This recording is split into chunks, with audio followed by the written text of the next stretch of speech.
Recently, Supreme Master Ching Hai graciously allowed our association members to gather for an international seminar. It was a joyous occasion, as Master and disciples reunited to meditate and pray for peace. During her visit to meet with our association members, Supreme Master Ching Hai also spoke of the teachings of past masters and answered the spiritual questions of fellow initiates. Throughout the ages, compassionate, enlightened masters have urged people to surrender to the greater universal power by seeking the divine within, from which all other goodness and happiness follow.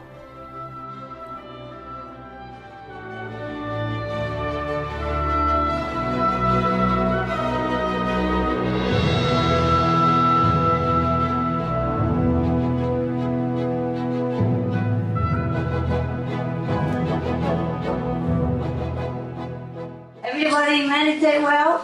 Yes. Very good. Very good. Yeah. Did you get my olive? Yes. You know what to do, right? No. Oh, you look on internet then. For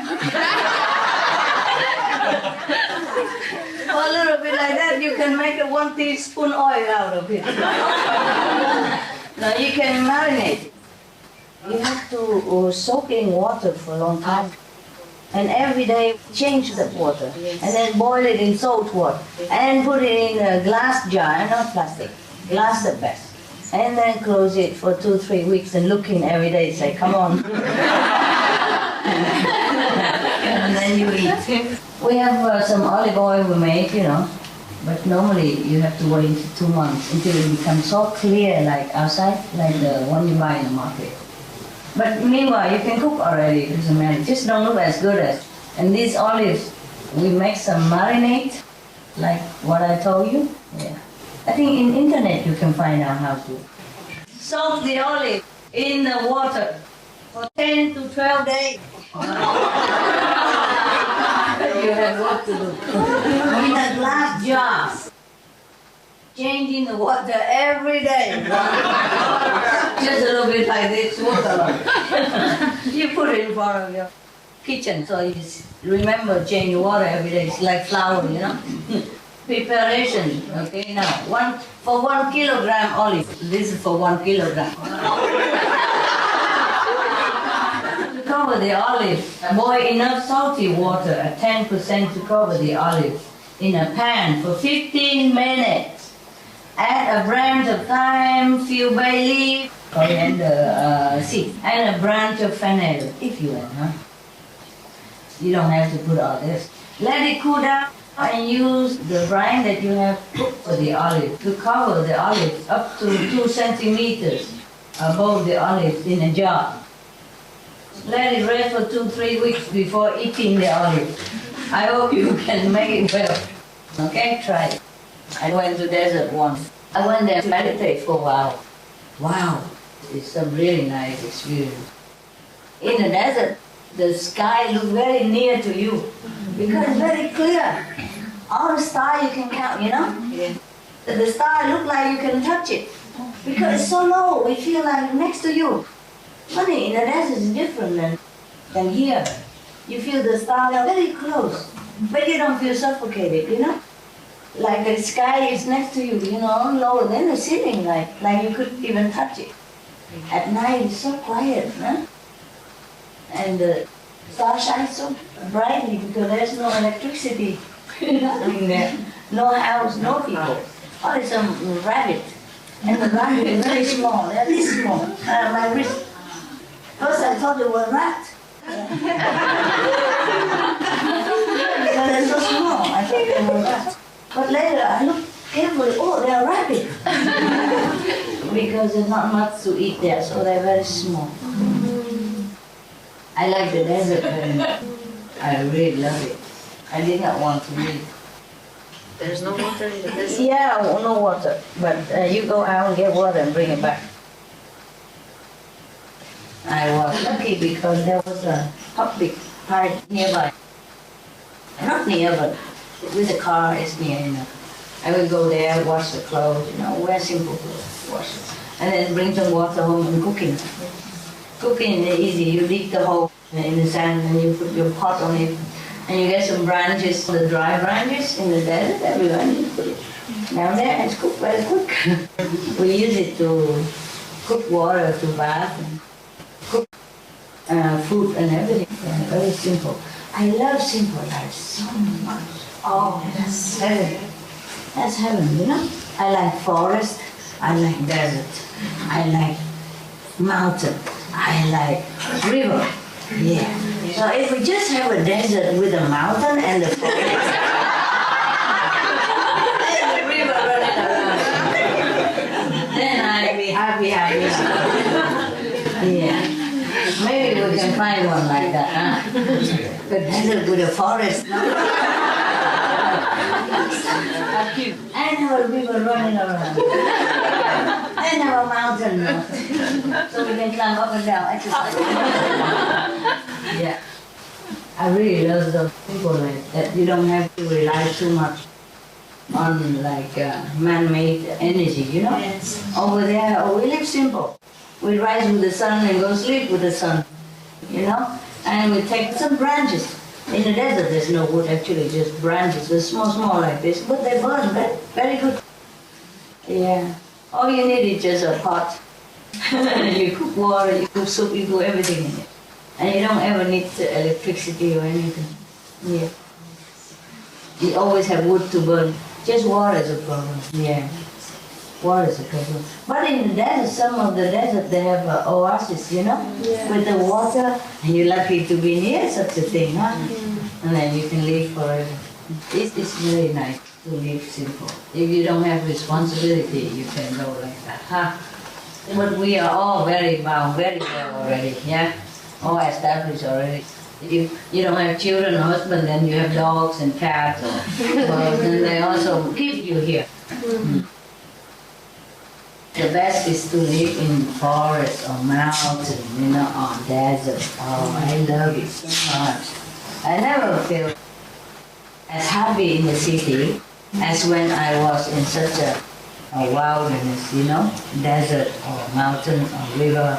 Riverside is next to the forest also. Oh, I love it. I would never, ever want to go out. If not, then heaven will make something so that I have to get out. You know already what to do with the olive, right? Yes. Otherwise, just try it. Very bitter, yeah? And it also stings like hot pepper, huh? Very, very bitter. So you have to, soak in the water, cover 10 to 12 days. And every day change water. Oh, every day change water. My God. When I buy those ready-made, marinated, I never thought there's so much work that go into that little box like that. Yeah. Wow. Wow. Okay. You try, huh? Yes. Yes. Outside they sell a similar thing like that, small like that. Yeah. They call it provincial olive. Yeah. It's very simple, truly from the countryside. There's no cultivating, nothing. And this is completely organic, huh? Except for rainwater, nothing going there. We don't even water them. They grow so strong. Before, the people who live there, they trim them all the time to get more olive and stronger olive and all that. But they don't grow that much. Because my neighbor told me that he never saw so much olive like now, and we don't do anything to it. Before, they trim the grass, they cut the branches, everything, and not as much olive come out, and now so much. There's no accident in this world. Everything comes from inside. Even you misunderstand or you do anything wrong, it's all from inside of you. Yeah? No accident. Nothing like I don't understand, I misunderstand, I'm sorry, and no. It's all you made. Everything from inside. So whatever you do, people know what is your inside. So make sure you do things that show your positive side. Because people can see it. You know, maybe you can cheat some of the ignorant people, say, oh, misunderstanding, mistake, or accident, but you cannot cheat the people who knows it, you know, because they can see the quality of your work that translated from your own character inside and quality inside. And there's no escape about it. So maybe in the past life, you have not done anything good. So this life you vow to come back and redress it. But then you do the same stuff again. That's why people transmigrate all the time. To keep, correcting what they have done wrong in the former lives. Before they come down, okay, this time I'm going to make it. And then they won't make it. I forgot, laziness and inertia, sometimes they want to do it, but their mind won't let them. Yes, that's why everything comes from inside. And it's all from inside. If inside good, outside will be good. You do things will be well and perfect. If inside not good, nothing you do will be good. So this lifetime, if somebody asks you to do something and you don't like to do it, so that means you should do it. And do it to the best of your ability, as if it's the last job you ever do before you die. As if you will never have a chance to serve again. That is the attitude of work, okay? Do everything as if this is the last job you do. It's the only job that you do. And there's no other chance that you ever can do this job or any job again. That's it. Concentrate on that one. Then you do perfectly. Do it with the loving attitude, Truly must have love, otherwise everything don't come out well. Everything will be just ruined. Yes, truly like that. Truly. There's no laziness, yeah? There's no accident. There's no stupidity. There's no misunderstanding. There's no coincidence or accident. There's just you. Yeah? Everything comes from you. You are the one who make it or break it.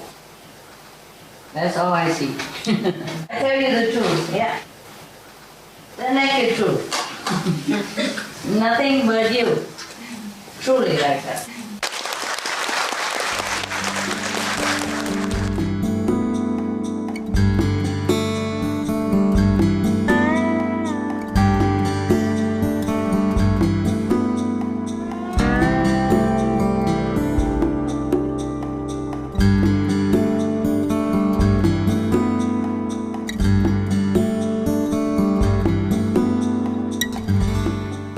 Wisdom is really important, yeah. And ego, we have to cut it. The less ego, the better. Because actually, the more ego, the more mess you make. All my experience in dealing with people, when I see somebody mess up or do something not good or making trouble, this is all the biggest ego in town. And they don't look like that. They don't look like they have big ego until you deal with them. Oh, terrible. And it is a pity because we don't really need this ego. The I that know everything already, the I that is expert in this and specialist in that. And we don't need all that. Because if we don't have them, then we are smarter. We become more intelligent, smarter, really. The only reason I can do many things and good and that you like, everybody likes, is because perhaps I have very little ego or none. I keep checking myself, see if any ego pop up. No. Because if you have ego, then you do this kind of job, you're going to get hurt a lot. Hurt your feeling. So it's better you don't have any. But it's very difficult. One more thing, perhaps the reason that your ego don't go away because you don't have the chance to rub it off with other people, you know?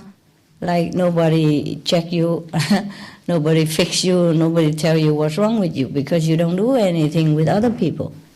Or else you be in a very high position, you know, outside. In the society, you are boss or some director, manager, whatever. And you are the one who tell everybody what to do all the time. And nobody ever dare talk back at you. That's a problem.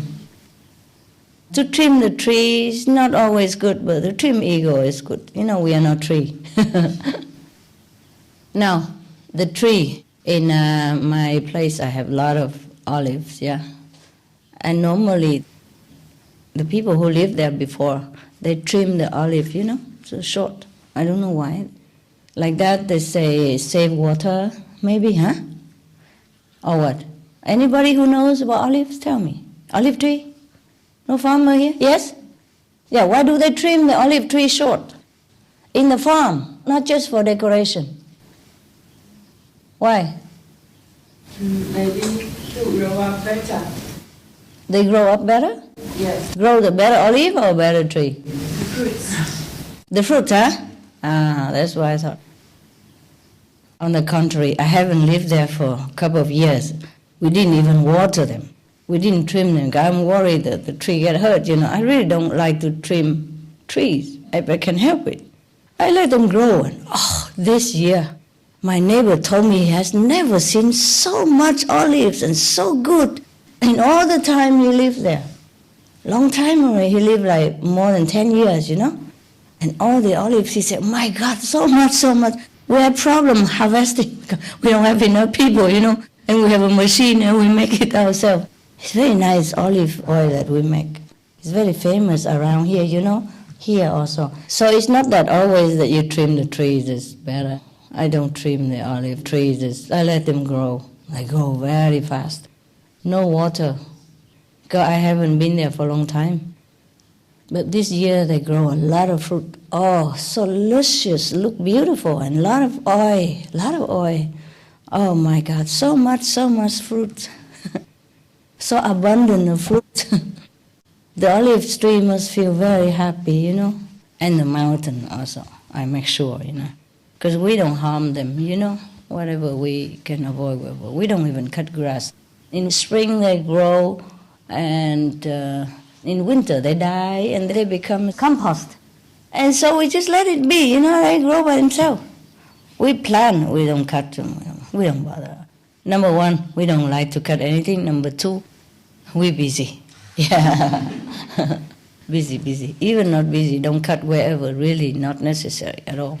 Many places where I live is like that, not just now, you know, long time or many years when I live in other countries, different countries. In my house, I don't cut anything. Only minimum. When the branches go too much into your walking area, yeah, it might scratch your eye or something, then I ask permission first. And they're okay with it, then we cut. Yeah. Because tree also have some spirit on it, you know, especially big tree, yeah? Sometimes more than one. We have respect for all things, yes. And in turn, they will protect you also, yeah? People do not know this. Otherwise, trees are very useful to people. Did you hear the story of Guru Nanak? When he was young, he was sleeping under a tree, yeah? And the shade of the tree moves together with the sun, huh? Whenever the sun is there on his face, the tree moves to protect him. Protect his face, his body, so it's not too sunny for him. Maybe it is just a legend, but maybe it's true, you know. How else people would imagine such thing, you know? Yeah, it's possible. I'm telling you, it is possible.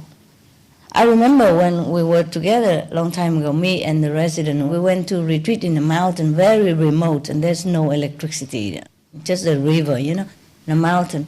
And we were singing, and we don't have light, no? And then the fire gone out, no more light, and we were singing and playing. And the moon just stayed there for many hours. It doesn't move. Normally, the moon will go down, with the time. And many witnesses, I wasn't alone. Many old residents, even the old one, the one that's been with me since the beginning, we all marvel at the moon. And later we say, okay, never mind, we go sleep now and let the moon go to rest. And then she dropped, poof! The moon go very fast, like I dropped like that. And all this hour, she's just standing there still, right there where it was, and not moving left, right, down, up, nothing. It seems like a fairy tale, but it was a true story, Many witnesses, and even some residents were there also. At that time, we were poor, we have no money for lamp or nothing, really. We don't have candle here. How you light candle in the open air where the river is, there's always some windy, because it's between the mountain, and where it's like that, it's always windy. We cannot do much. And at that time, we didn't think of bringing lamp or nothing, We just go around and live anywhere. And the moon really accompanied us for a long time. And one day also I was in Spain. I didn't come back to Spain for a long time. And that's the first day I came back, and the moon was round. And suddenly there was a face on the moon, truly the face. And smiling all the time that I was sitting there. I also have witness. There was one assistant. He saw that. In fact, he's the one who pointed to me. He said, Master, the moon is smiling at you. I said, well, really? Because it's normally you don't see the moon smiling. It just has some shadow and all that, but it's not smiling face. That one is really a smiling face, so nice. And also even the birds, I came back to Spain after a long, long time, and suddenly all the seagulls, the white one, they came, I don't know from anywhere, from the mountains surrounding, suddenly they all came out, singing and flying for a long, long time. Around us, around my area, the seafront. And then they just fly on the sea like that. Long. Suddenly they came out. When I came out, they sit there, they all came out and singing and flying for a long time. And then I came inside, then they all disappear again, like nothing happened. Yeah, I also have witness. I have a couple of witnesses for that, yes. Oh, truly, nature is really our friend. If we are their friends, we will know all kind of wonder. There's no miracle, actually. Everything in the universe is a miracle. If you are a miracle, everything becomes miracle. Of course, we don't wish for the moon to stay for hours like that just for show, but they just did it, voluntarily. Because the moon is also a being, I told you, huh? Yes, moon, sun, earth, they're beings. There are different beings in the universe, no, not just human, Just like we have animals, see, they don't look like us, but they are beings also, see? So the sun, the moon are different kind of beings as well. So we have to respect them all. Trees also. I'm happy to see you. Really, it's not enough that you meditate, huh? You got to be exposed to many situations to grow up, huh? You have to go out and also react with the reality in order to have more intelligence. Yeah? Meditation helps also, but then if you don't have a chance to polish it, then it doesn't work. You capish? Yeah? Now, if anybody at all hurt you, or scold you, or even wrongly accuse you, be thank you for that person. That's good for your humility, actually. Even if it's not true, it's also good for you. At that time, you check yourself out, and then you know how much ego you have. You see what I mean? Yeah. If at that time you just think, I'm such a good person, and why does he say like this, and you complaining all day, and then you begin to hate that person, then still no good. Anyway, if somebody correct you in any way, that's really good for you. You learn from that mistake, and you become better. But it's difficult though, huh? Difficult to take scolding, right? Yeah. Okay, do you have any question or are you happy? I want to thank you, Master. Why? Welcome. Please tell me. No, the love, you saved my life and my marriage, and I'm so happy. Oh, yeah? I'm thankful that I could come. But I have a question. Ever since I was a little child, I have a feeling of guilt for most everything. Guilt? Yes. Mm. And I'm not worthy to be in this world. My question is, will I ever be free from these negative feelings? Thank you, Master. You're welcome. How did I save your life? Begin with that. We begin with the positive things, make you happy first, okay? And then we deal with your problem. Yeah. Tell me. It is a bad karma, but tell me, how did I save your life? How you credit me with that? Because when I see you, I saw myself, my own thinking. I think like you. Yeah? That's how I saved your life? Yes, because I think that I have searched for my whole life. Wow. Okay. And save your marriage? How? Yes. How did I save your marriage? I'm not so good in English. German? No, I'm from Sweden, but... Slowly. How slowly? We're not the same. My husband and I, we're not the same. Very different. Yes. Not Yes, the difference. same way. Yes. It's very difficult then, but now it's much better. Aha, understand. That's happened with many other couples. Yes. Once we are peaceful inside, outside also become peaceful. Usually, yeah. Even my children, my daughter and my son, Yeah, I hear it. positive for them too.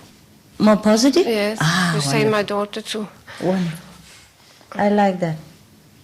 It's cute. Good, good. Okay, now, what is your question? Well, The guilt feeling, huh? yes. The guilty feeling, I think, sometimes from the past life. Okay?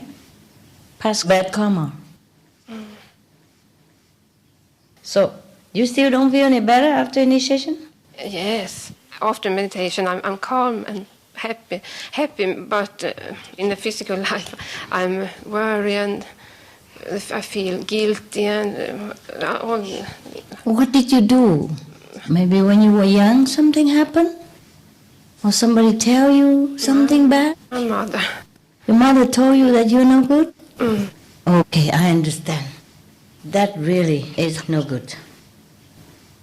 Okay, now, before you meditate, or whenever you remember, you repeat that.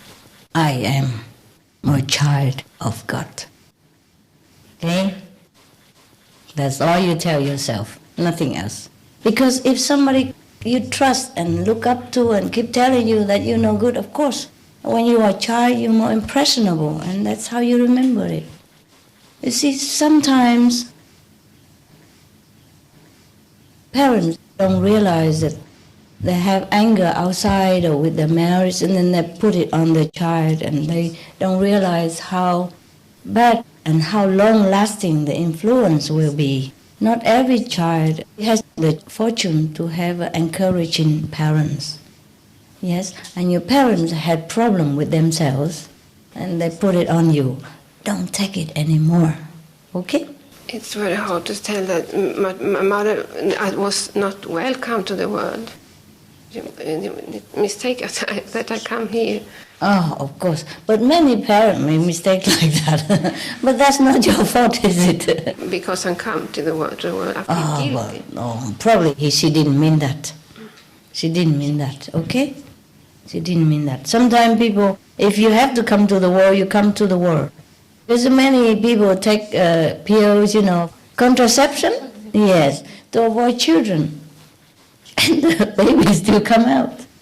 And some people that calculate timing and all that, the baby still come out. All kind of prevention they took, still the baby come out. So that means you're supposed to come out, okay? Your mother still alive? Yes, she's... You tell her that? Too. But she don't tell you any such thing, did she? Yes. She still does? In August in this year, it was very, very. Still tell you now? I feel it in August. Still feel it now? But it's positive now. Better now? Yes. I said to her, no, it's not my guilt. It's yours. Yes. Maybe it's her guilt. Yes. Yes. I can't bear it anymore. Okay. But she's sick. Understand. Probably it's her problem. You see? Her problem. She had epilepsy, Sickness. yes, epilepsy in the brain. Okay. So you forgive a sick old woman, okay? Because it was my fault that she said that it was. It's your fault? Well, yes, she said that when I was a child. Really? When she has this epilepsy attack. My fault because No, it cannot be. Even if it's because of you, it's a bad karma with you, okay? There are 2-3 type of people in this world, okay? Some type of people who are very helpful to you, good for you, compatible, okay? And with that person, you accomplish many things, or you feel good and bring luck to your life, make your life better, okay? And another type of person is no good, no bad, neutral. And another third type of person is harmful to you. And some person have harm and good. You see? There are degree. For example, 100% is a scale, yeah? And some person is good to you, like be 30%, but bad to you, 40%. Some person is bad to you, 30% and good 30%. So half, you know? It's truly like that. It depends on the karma of that person. It bring you bad or good luck. It's also possible. But even then, she has chosen, yeah, to be with you in this lifetime, or else you can never come into her life. Okay? There must be some agreement. A husband and a wife, then you choose afterward. That's different. But a child who comes into your life, that must have been an agreement between you both. You see what I mean? So it cannot be completely your fault. Either you are harmful to her or she's harmful to you. It might not be the way she said. Of course, many people, they blame each other, you know, that's normal. But you cannot be feeling guilty for that. There's no proof that you've done anything to make her feel sick, okay? Many people have epilepsy in this world. They don't have any children either. Okay? You understand me? They had it alone. Or they had it before children come. In this world, we have to give and take all the time. There's not really a rare person that come into your life completely good for you. Of course, some people are less harmful, some people more harmful. But you can never tell. You can only tell if you know it inside. But outside, you can never prove that who is harmful to you. Because sometimes a person, he look very happy and smiling and all that, but not necessarily good for you. You see what I mean? You don't know where that person just came from. Sometimes it came from hell, just now. Yeah? If you're near that person, he burns you. And not physically, but mentally, emotionally, all kind of things. It make you feel very bugged, you know, very agitated and aggressive sometimes. You don't know why. Or bring some other misfortune into your life also, and you don't know why. You see what I mean? Yes. So in the old time, people choose husband and wife very carefully because of that. You see? If you're married to a good partner, yeah, lucky and compatible partner, your life will be more peaceful. And if, unfortunately, you met some person who is more harmful to you than good, then your life is hell. Depends on how much harm. You know, like being good luck and happy life, only like 40% good, 60% bad, then it's very difficult life. Yeah? So if only 30% bad, and 60% good, oh yeah, bearable. You know, but if 30% bad, 70% good, 80% good, then you live okay. You see what I mean? There's no complete harmless person next to you. Very rare. Only saintly people, true saints, are harmless. They only bring good to you. They don't ever harm you, even invisibly or subconsciously. But normal people, half saint, half human, they're still harmful to you, yeah?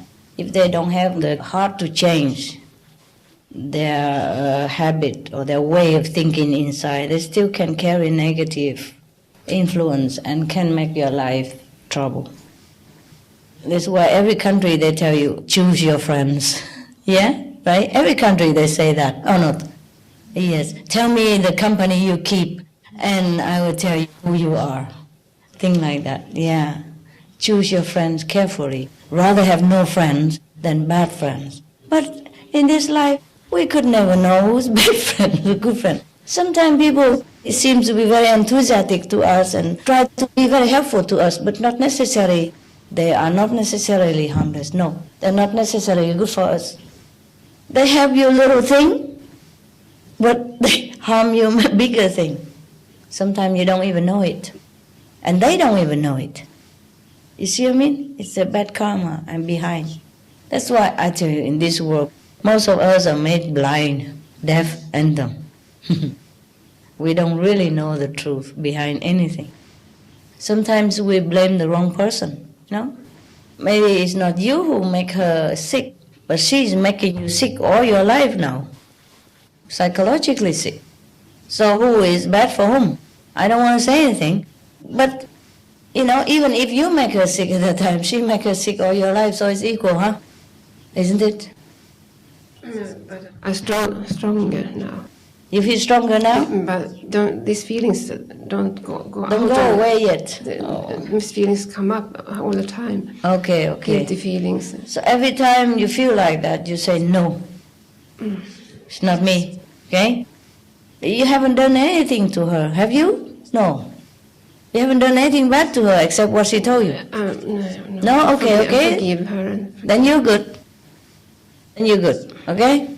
And look, even if she told you that and there's no proof for that, and you still love her and you still feel yourself guilty instead of blaming her, then you are good. Okay? So that is proven that you are a good person. Finito. Thank you. Yeah? Thank you, Master. You're welcome. So there's no reason you should blame yourself. Okay? All right?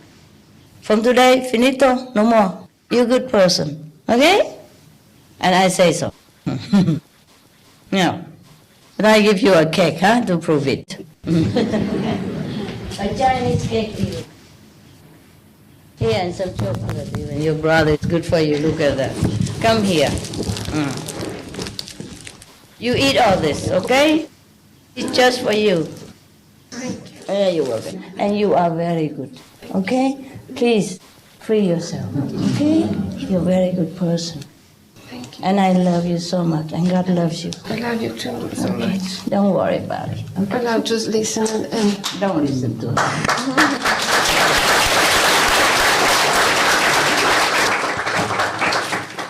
It's good that you don't blame your mother for anything.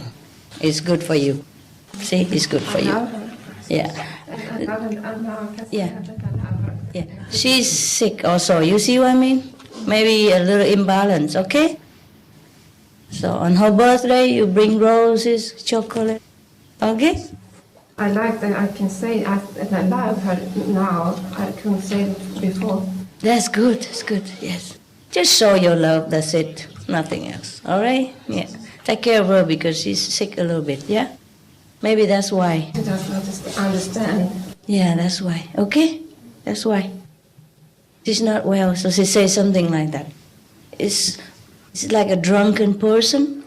When he says something, he doesn't mean it. He doesn't understand what he's saying, okay? Don't listen to that.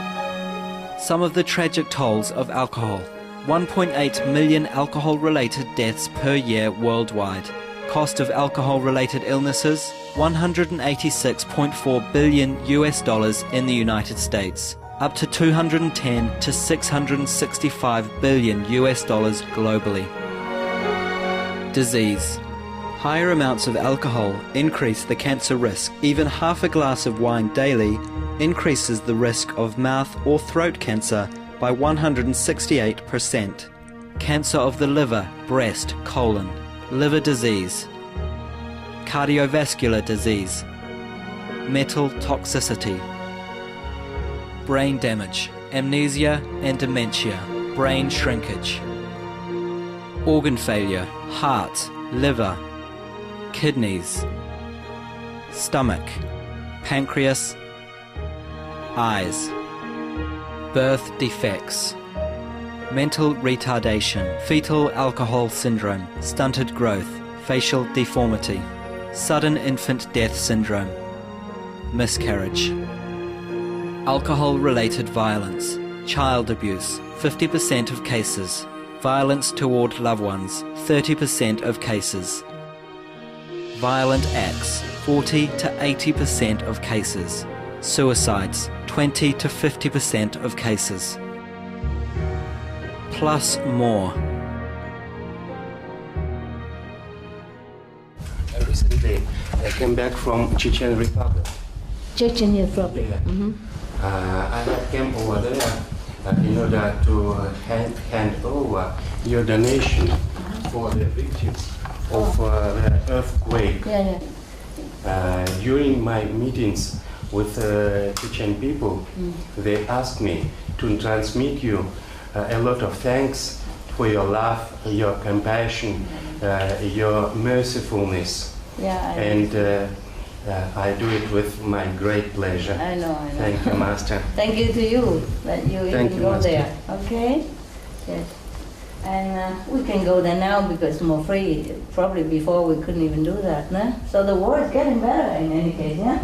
More like family now. Huh? Before, in many countries we could not go easily, right? And now many countries became free, yeah? Oh, that is well. Yeah. Well, much better than before, huh? Remember, I went to Russia and lecture even, yeah? And Hungary or Bulgaria, Poland. I don't think it was possible before, right? So the war is getting better, you know? Thanks God, no? Yeah. We forgot, it's actually getting better, right? Look back like a few decades ago.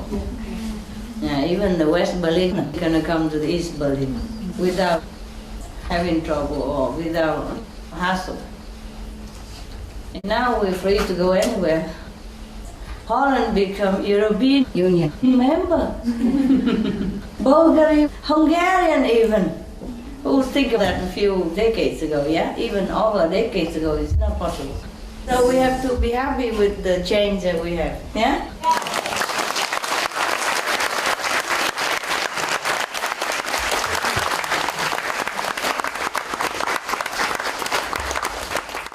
Nobody is bad.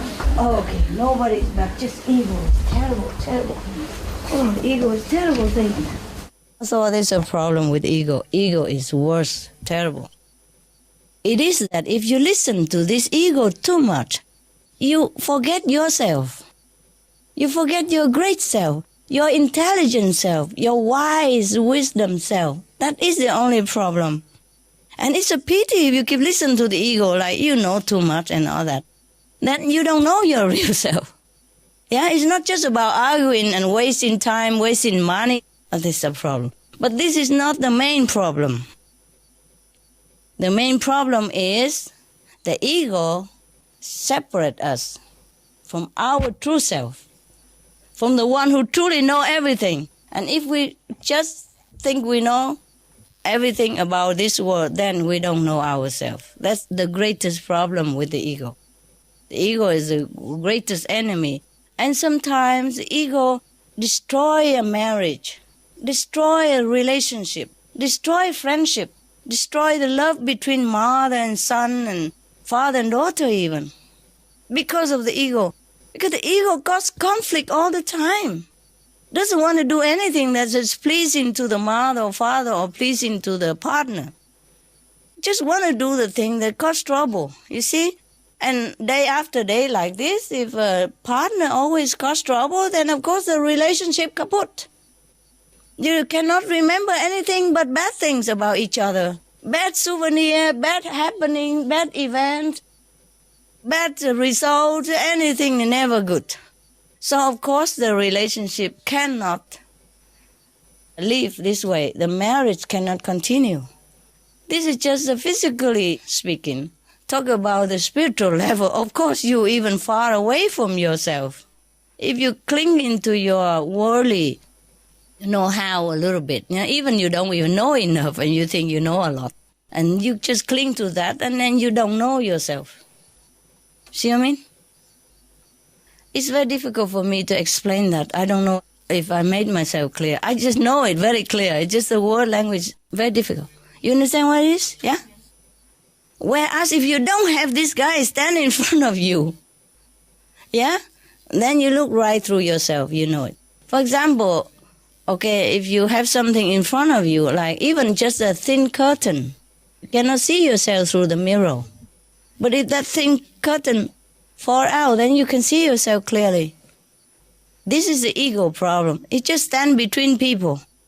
It stands between your real self and anything else that comes near you. And then it makes everything damaged, ruined, or distorted, or it's not the real thing anymore. It's a very pity. And then I feel very sorry for them because this is not the thing we should keep. This is our enemy, you know? The little knowledge that we think we know, that is not our true knowledge. Even the knowledge of this world, sometimes, like, there are many ways to do one thing. Many ways, yeah? There are quickest way, slow way, waste more money, waste more time way, or a less money but more efficient way, And they always choose the hard way. The ego is really hard to get rid of. Very, very hard.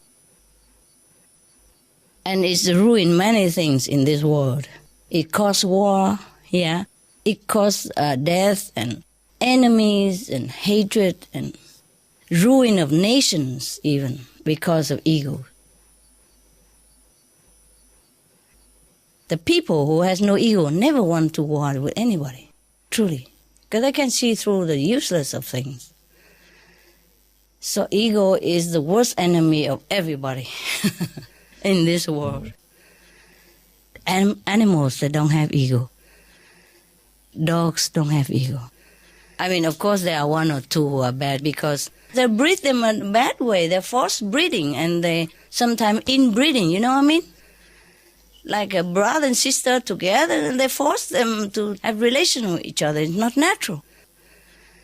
Or they give them a lot of hormone and all that medicine and they'll drive them crazy, you know what I mean? So it's not the dog's fault. But with a true dog, for example, they don't have any ego. They are so pure. That's why they can love you every minute. Even if you just call them there and they come and wag and tail immediately the moment you come and love them. They never hold any hatred within their heart for a second. You can see that. So if you want to see the egoless being, look at the dog. Truly like that. Most animals don't have ego at all. And the human, interfere and ruin their nature. Okay.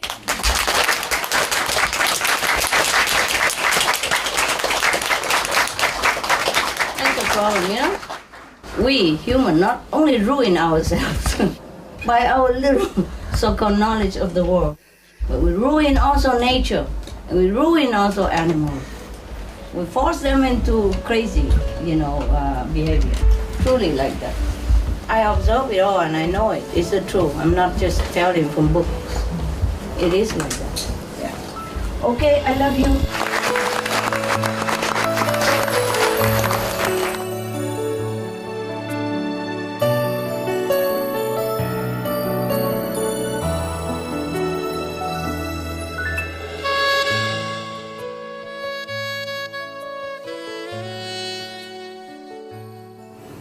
Wow, you know what? We really don't know some words, some words really different. For example, I give like $10,000 for relief disaster, like in Haiti, for example.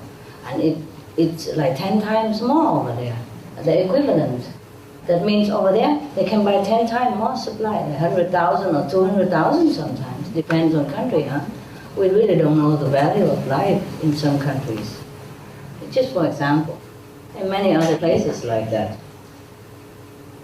And here I give like 20,000 for Ukraine, and they say to me 133,000 in supplies. That's substantial, huh? Right? Especially for emergency. People just need like water, emergency food, and something simple. Wow, that's a lot. And I'm amazed, you know, how your brother and sister can always manage, because it's a lot of food to deal with, huh? A lot of substance to deal with, a lot of things to deal with. It's a lot. You have to go there and rent a truck and buy the supply. You're really getting very good at it. Every country. I'm proud of you. Not just you here, but especially other countries, they do it a lot. Taiwan, Singapore, Hong Kong, they do a lot. But I wish we don't have to do it anymore, because I wish we don't have any disaster anymore. But as long as we have it, I just have to try. I wish I could give more, you know. I'm reading some report. Oh my God, poor people. So much disaster nowadays. Is it much more frequently now, right? More and more, yeah. More frequent and more hard. More severe. Terrible. Poor people. Jeez. I don't like all this. It's very bad. Poor people. I wish I could give them more than that. But this is just for temporary, for emergency, and then they survive until bigger help comes, huh? From your country. My God, now the continued decline of bee has affected the food now. This is nothing new, but they keep reporting it's getting worse all the time. Because if there's no bees, there's no pollination, and then some food, some fruits, and some vegetable depends on the pollination to bear fruits, yeah? And now a lot of bees have died. The whole colony sometimes collapse. They call it the collapsing of the colony. So now maybe we don't have food soon, not to talk about climate change or anything yet, yeah? We might have no food because of no pollination. So you guys maybe just start planting something at home, something that don't need the bees. Well, anything we can survive, but this is terrible. This is such a disaster, and they're not waking up. All the bees die because of the poisonous gas. They cannot bear it. We are big, so maybe we don't feel the much effect. And the big animals, some don't feel the much effect. But some small insects and bees, they die because they cannot bear it. It's too much for them. And so many whales and dolphins, they wash up ashore and die. There's so many dead zones in the ocean. The same with them, they cannot bear it, suffocating them, and so they have to swim out of it. You understand me? Swim out of the water. There's a full of poison in there, poisonous gas that has been released. So they cannot bear it, they cannot breathe, so they have to get out of it. You know, just like if the house is engulfed with gas, you cannot breathe, and you open the door, you come out, no? The same with them. For them, life is in the water, but if the water is full of poison, of course they come out, eh? But when they come out, they die too, because they have no water. If they stay in the ocean, they die, they come out, they die. There's no choice for them. This is the worst of all cruelty, that the people don't take care of the environment and let all beings keep dying like this.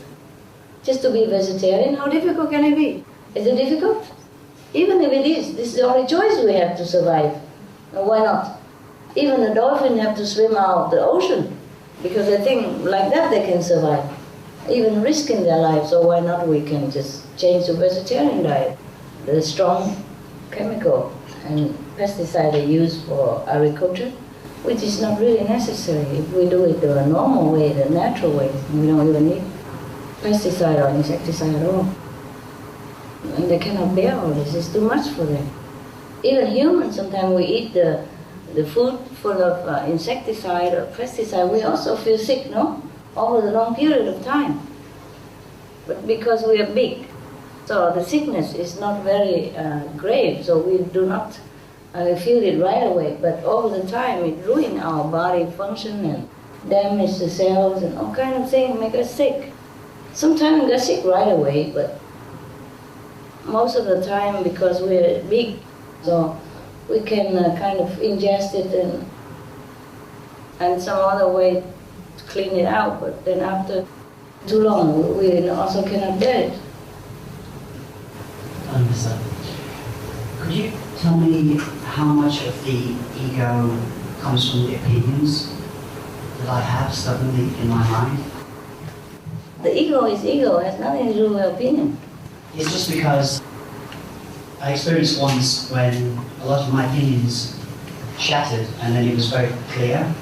So I felt that was connected with the ego. So Yeah, of course. Of course, the more ego you have, the more wrong your opinion would be. I guess I just imagined the egoless state being an opinionless state. I thought if somebody has little ego or no ego, then they would also have few or no opinions. Yeah, that's right. So my question is how to reduce the number of opinions. Because I notice I stubbornly hold on to them. And when somebody debates with me, I keep hold of my view rather than being loose and allowing other views. Just reduce your ego and your opinion will be also correct or less. But that's difficult. So just be happy when somebody scolds you, that's it. I'm grateful. Yeah, it's truly like that. Because if nobody fix you, nobody carve you up or tell you that you're wrong, or nobody really humiliates you a little bit, then it's difficult to get rid of the ego. Really, it's like that. Somebody scold us or offend us, then maybe we feel unjustified. And then maybe we think we have ego. Or sometimes we do something wrong and we still don't want to admit it. And then maybe after a while we realize that we have ego. Otherwise it's difficult to know, eh? Thanks. You're welcome. But the thing is, we don't like to be fixed. We don't like to be told what to do. We don't like being treated with less respect and all that stuff. It's so difficult. So sometimes if you're together in a group, and maybe you rub a little bit here and there, and that might help a little bit. Otherwise, well, it's difficult to say. If you live with somebody who is difficult and a little bit less compromising, then maybe you have a chance to chop some of your ego off. Otherwise, if you just go outside, work every day, and you do your job well, and everybody says, oh, how good, how nice, and you never go nowhere. Truly like that. Unless you checking yourself every day, your wrongdoing, like the diary I gave you, that's also to check up your percentage of ego. Whenever you think you're wrong, or whenever you think your ego pop up, you tell yourself off and change it. Change the course of action or thinking. When you hold opinion about somebody, it's mostly not correct. Unless you're really enlightened and you can see through. You can see their aura, okay, now it's coffee color, I know it's bad. And now it's all white and golden, okay, it's good. Then you can hold maybe some opinion about his spiritual elevation. Otherwise, it's just better, you just don't hold any opinion. You just think of yourself as the most humble, the most needy of repair. Then keep reminding yourself that and respect everybody. Since you don't know who they are, truly, since you don't know the inside of them, it's better not to hold any opinion. Let alone you don't see anything and you already judge that person then of course that would not be very helpful to your spiritual practice and to your ego chopping mission. But it's good that you know it, at least that you observe yourself, and it's good at least that you know something is not correct. That's already half of the cure. Very good. Continue to do that. So one of the things I try to do is notice when something is against my opinion. Yeah. Notice when I'm wrong. But rather than looking when I'm right, oh yes, I'm right, I look for when I'm wrong. And then it helps me soften my view. That's very good. And whenever you know you are wrong, you keep it. Okay, remember? But do not always like blaming yourself too much. It's also no good either. You become like self-conflicting. You cannot improve and you will not have your self-confidence. Also not good. It's difficult to pinpoint what is the right way to do. You just have to go along and then you will feel it. The problem is sometimes we hold an opinion about somebody. It's not always correct because sometimes we have the bad karma with that person. You see? So we feel that way about him or her because that's what he did or she did to us, or you have problem with each other in a former life. And then if we have the opinion about that person because of our previous bad karma with him or her, then it's mostly not correct. Because other people look at him and her differently. So it's difficult. That's why the Bible says, judge not. And another thing is, sometimes we judge a person by something that happened to us before. And not necessarily happened with that person, but happened somewhere else, with somebody else who looks like him, or who wears that kind of shirt, who walks the way he does. Then he must be bad. Because this is a reaction of our brain. He registered something unpleasant before, and now he looks similar, and he begins defensive, begin to coil up and say, no good, stay away, and that person no good, because he looks similar. That is a problem. That's why we don't always have a good judgment about somebody or about the situation. That's all. So try to disregard the negative, especially with the disciples. Just forgive and forget is the best. But if you don't know that person very well, it's better not to judge. It's good that you're very observant, but act on it. It's better be good. Hello, Master. Hello. I'm working for years as a heilpraktiker, HP. Oh. It's a natural doctor in Germany. I want to share, for me it's very important, Yeah. about bacteria and antibiotic, because it's a knowledge what only a few people know. Mm-hmm. In 1900 medicine, there were two people, one French medical doctor we know all is Louis Pasteur, Yeah. and we believe that bacteria come from the outside as our enemies.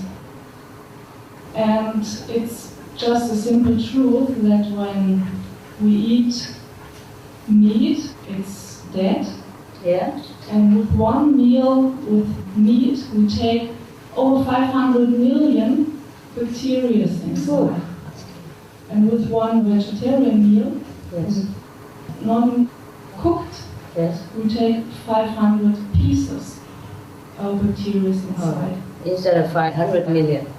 And we all don't know when we try to kill bacteria in our intestine and we take antibiotics. It's not possible because we can't control life by killing something. When Louis Pasteur says we have to cook our meal to kill bacteria, it's not working because you can't control and you can't kill life and you can't kill bacteria. They just change their form. That's right. And when we are green inside, when we are green in our intestine, we don't have to have fear Yes. about bacteria. They don't come from the outside to Right. They are not aggressive. Bacteria are our friends. Yes. When we see in the forest there's a tree and the tree died and there comes mushrooms from the inside of the tree, it's just like a digestion. We need these bacteria because they digest our garbage. That's right. Yeah? So it's very important to have no fear about the bacteria come from the outside. So much money is thrown away from the pharmaceutical industry by producing this senseless medicine, because we have to stay clean inside by many green foods, and then we have to have no fear about bacteria because they find nothing to eat in us. That's so right. They keep away from us. That's right. And we have to take no antibiotics because it's no need. There's no need. We can do many things without money. It's good, but when people sick, they don't take antibiotic. What do they take? Homeopathy and all that? There are 3 things. They take the knowledge that bacteria change their form, and there exists medicine with the primitive forms. So if you have your nose is running and inflammation is everywhere in the body, so you can take this medicine, and the bacteria are not killed, but they remember to change their form to a primitive state.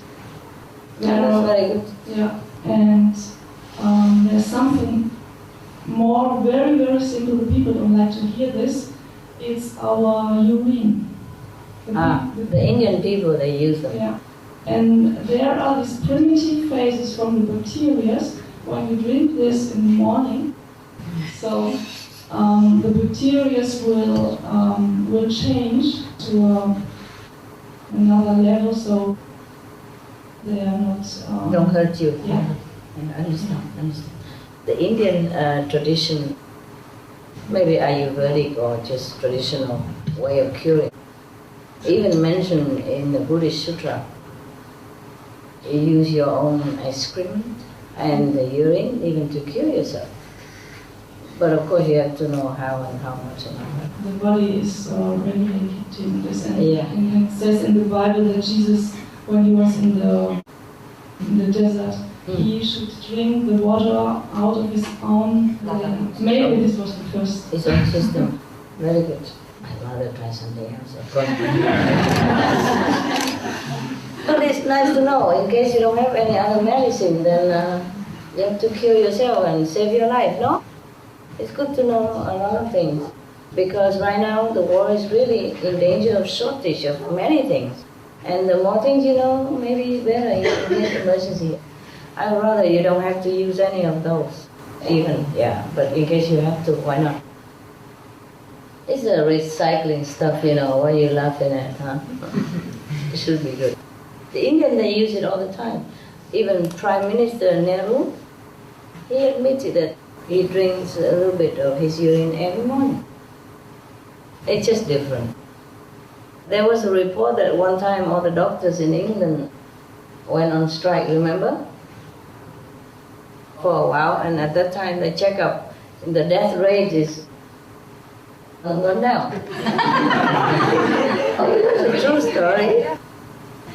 It could be elsewhere as well, but it just happened that it was in England.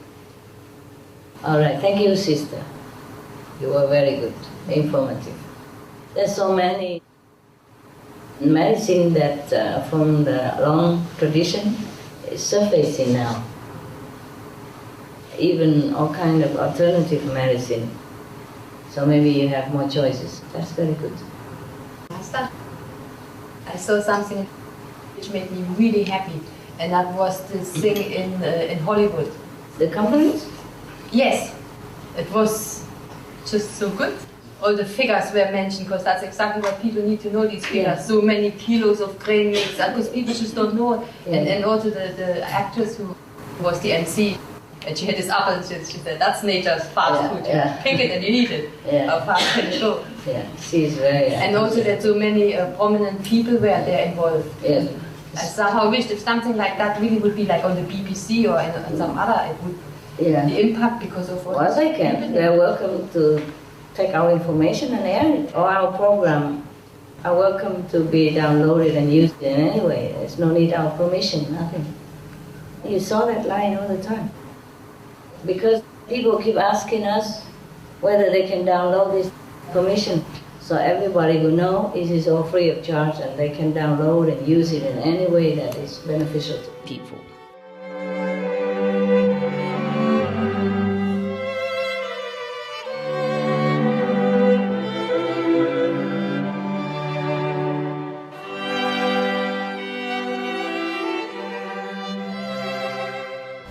Okay, I tell you a little story. You remember Kabir? Yes. He has a house, maybe a little house, but he did have a house. One day, a very, very learned Pandit come to the house of Kabir. Maybe a scholar, a great scholar. Yeah, a lot of knowledge, a lot of books in his house. Came to visit the house of the great saint. He brought a bullock cart full of books. Yeah, he's learned. You want to show it. Everywhere he goes, he takes books with him to show that he has a lot. Now you must remember, he has a reason to be proud. This is a story to tell people that we should not be too proud of our book knowledge. But you have to remember, in those days, if you process a book, it is something already. Not like nowadays, so easy to print 1,000 books in a night or something. In the old time, they print books by tablet. Stone, carve one word after another. And Hindi language is even more complicated. Very difficult to carve it on a stone tablet. Yes. And if somebody careless and drop it, that's it, the whole book's gone. Very difficult, and then they have to do it again. It takes a long time. But it's already very good. At those times, they already can print books. Yeah, nowadays we put it in a machine, or internet, we download it, and it come out perfect color already. Wonderful. It's truly a miracle in our time too. The technique we have now is not too bad already, but not as good as I want. But it's better than before. Now this guy, he have a bullock cart. You know, in those days, that is a Mercedes-Benz. A cart with a bullock carrying it, and so of course he has a reason to be proud that he has a whole cart full of books as well. Not only he has a Mercedes-Benz of those times, or maybe Lexus, and he has a full cart of books in it as well. So of course he feels very prestigious. Now he went to the house of Saint Kabir, and you can imagine what attitude he had. So he wished to come there, not to visit or pay respect in his heart. Actually, what does he come there for? To show off. Show off. And what else? Challenge. Challenge him. Yeah, that's right. He came to argue with the saints. Since he had so many books, and the Saint Kabir, you know, he was very poor. Couple of weavers. I don't think his house has more than 3 books, if he has any at all. What has he in need of book? Everything he knows from inside already. If he has a book or 2, maybe because it's just for reference, or sometimes people give it to him, and maybe just for passing times with somebody who come with him. You know, what does he need a book for? Normally he don't care. So this guy want to prove that he not only knowledgeable and learn and rich and travel wise, but he also want to prove that Kabir is dead wrong. And he wanted to go there to make sure Kabir admitted that he is wrong, that he doesn't know. He can prove all with the books, and Kabir will be helpless because he has no books. Oh, very little book compared to his full load Mercedes-Benz car of books. Now, when he arrived in Kabir's house, Kabir was not home. So Kabir's daughter, Kamali, went out and very politely, humbly greeted the learned scholars. And he was very disappointed not to find the father at home and just the daughter. He thinks the daughter doesn't know much. There's no need, cannot argue with the young daughter. He kind of looked down on her anyway. What does she know? Just a little kid. So he was very disappointed, feeling that there is no opposition to his challenge. He feel like he's punching at the air. Feel like kind of disappointed. So he said, okay, he don't know what to say anymore. He came with full force of attacking. And he go there and just nothing to punch, because the little daughter was there. He doesn't know what to say, so he asked her, is this the house of Kabir? He knew already, it's just a talk, just like sometimes you see each other, you don't know what to say, you say, oh, this is the house of the master, yeah? You come here, yeah? You say, do you know this is master's house? And was the cabbage good? So the daughter smelled his arrogance and ego, even as young daughter. So she gave him a very unexpected answer to him. He wouldn't expect this kind of answer from this daughter. She's not a master, just a daughter. So anyway, at that time Kabir is very famous already. Everybody revere him, many people, and probably has disciples far and wide. So this guy, of course, that's why he heard about his name. So he brought all the books here to want to defeat Kabir, want to prove him wrong, so that all the disciples will leave Kabir. Because he wants to rescue the disciples from the guy named Kabir. I am sure he thinks Kabir knows nothing. He's just a weaver or a cobbler, whatever he might be. Just a very common person. Earn a living very poorly, and just enough to live. So sometimes not even enough. Remember, he once wanted to sell his wife just for some chapatis flour. No, he knew what he was doing. It's just that he has a lot of guests in his house, and he wanted to feed them, and he didn't have money. And then the grocery man wanted his wife, just flirting with her, say, okay, if you come spend with me one night, then you have whatever flour you want. So she was very angry. She came home and told her husband. And her husband said, never mind, come with me. And he carried her, and then here's my wife. Give me the flour. So Kabir was very poor. So the Pandit means learned scholar. Normally they call this kind of like professor nowadays. He thought Kabir is nothing anyway, just a fake maybe, just talk, and people become deluded and believing in him and revered him for nothing. He, the scholar, full of books, must be a better person. How come people don't come and revere him as such and just all come to Kabir? Such a poor house, has no chapati flour in the house, and go there and revere him, come far and wide, and even some monks also come to his house. That's what he thought. That's why he came, to try to damage the reputation of Kabir. He would expect when he came to the house of Kabir, as he's so famous, there must be a lot of people there waiting with Kabir, and then when he go there in front of everybody like this, he would pound upon Kabir, and everybody would know far and wide that Kabir is a fake. He's stupid and don't know anything anyway, and everybody would leave him eventually. That's what he planned. But he came in the house empty, Kabir is not there. Sometimes people invite him to go lecture. He's not home, so his little daughter answers. So now, because he asked, oh, is this the house of Kabir? Of course the daughter know already that this guy is coming here not with good intention, and she can smell it. Even kids, they know. They know who is spiritually elevated and who is not.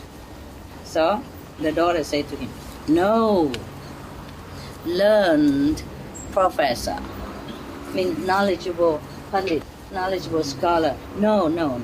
This is not the house of Kabir.